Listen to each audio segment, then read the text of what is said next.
Back. நான் உங்கள் RJ வைஷோ. நீங்கள் கேட்டுக்கொண்டிருப்பது தேடலின் குரல். ஹாய் ஃப்ரெண்ட்ஸ், இன்னைக்கு நம்ம பார்க்க போகிறது பெஸ்டி. எல்லா லைஃப்லையும் குட் ஃப்ரெண்ட்ஸும் இருப்பாங்க, பேட் ஃப்ரெண்ட்ஸும் இருப்பாங்க. எந்த ஃப்ரெண்ட் இருந்தாலும் பெஸ்ட் ஃப்ரெண்ட் இல்லாமல் இருக்கவே மாட்டாங்க. நம்மக்கிட்ட அதிகபட்ச சேட்டையும் சரி வாழுத்தனமும் சரி அவள் தான் ஆரம்பிச்சு வைப்பா. ஏதாவது ஒரு தப்பு பண்ணிட்டு நம்ம திடீர்னு தெரிஞ்சு அழுகிற மாதிரி மூஞ்ச வச்சுப்பா. எந்த இடத்துல பார்த்தாலும் நம்ம கிட்ட ஓடி வந்துருவா. சின்ன சின்ன விஷயத்தெல்லாம் பெருசாக இமேஜின் பண்ணி அழுவா.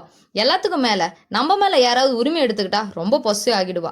சின்ன சின்ன விஷயத்துக்கெல்லாம் சண்டை போட்டு பேசாமல் இருந்தா முதல்ல அவ தான் வந்து பேசுவா.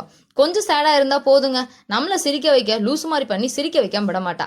இவ இருந்தாலும் தொல்லதாங்க, இல்லைனாலும் தொல்லதாங்க. அப்படி ஒரு லூசு பெஸ்ட் எனக்கும் ஃப்ரெண்டா இருக்காங்க. இப்ப நான் சொன்ன எல்லாமே அவகிட்ட தெரிஞ்சுக்கிட்ட கொஞ்சம் தாங்க. இந்த நாள் பிறந்த தினத்தை கொண்டாடுகிற டிம்மி சின்னா என்ற செல்ல பெயரில் அழைக்கப்படும் ஜெய்தீஸ்வரிக்கு பிறந்த நாள் நல்வாழ்த்துக்கள். நீயே என் வாழ்க்கையின் வெளிச்சம், என்னுடைய பளிச்சென்ற சிரிப்பே உனக்கு நான் தரும் பரிசு. வாழ்க்கையின் அனைத்து செல்வங்களும் பெற்று பல்லாண்டு வாழ என் வாழ்த்துக்கள். கீழே இருக்க கமெண்ட் பாக்ஸில் ஹாப்பி பர்த்டே டு யூ அப்படின்னு சொல்லி கமெண்ட் பண்ண மறந்துடாதீங்க. இப்படி ஒரு வாழைத்தனம் பண்ணுற ஃப்ரெண்டு கிடைச்சா நீங்களும் லக்கி தாங்க. ஸோ அந்த லக்கி ஃப்ரெண்டுக்கிட்ட ஷேர் பண்ணி உங்கள் அன்பை பகிர்ந்து கொள்ளுங்க. இப்போ நான் பெஸ்டியை பற்றி சொன்ன விஷயம் உங்களுக்கு பிடிச்சிருந்துச்சுன்னா you can find me Vaishupal RJ என்ற இன்ஸ்டா பேஜில் என்கிட்ட தெரிவிக்க மறந்துடாதீங்க. ஓகே ஃப்ரெண்ட்ஸ், அன்பை விதைப்போம் அன்பாய் விதைப்போம். நான் உங்கள் ஆர்ஜே வைஷு.